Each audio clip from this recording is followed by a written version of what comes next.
Guys, have you seen this post ng ICC? So up until today, dinitain nyo na si FPRD na wala pa din konkretong ebidensya. Hoy! Ano yan?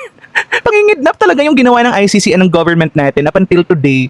They are still looking for mga, di ba, 30K na sinasabi na biktima ko doon ng EJK. They have, how many? Nasa hand nila, around 40, and I think konti lang yung valid doon, and somehow they were able to recruit yung mga mukhang pera na kuno na biktima ng EJK, around 300 something or 1,000, but we are still missing 29K na victims ng EJK kuno. So asa na?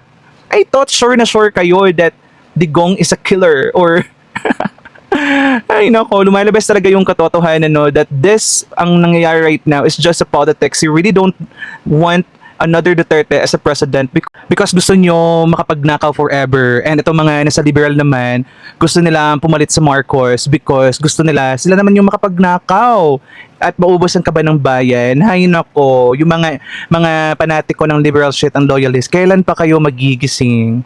Alam nyo, in reality, yung mga taong matino at nagtatrabaho ng maayos, yung mga tao na may goal na mapabuti ang bayan o ang mga Pilipino, yun yung ginigipit dahil ayaw ng mga corrupt na politiko na umasenso yung bayan para patuloy makapagnakaw ang mga corrupt. Ganun lang yan. And it's happening right now. Nagpapauto naman itong mga kakampings and loyalists.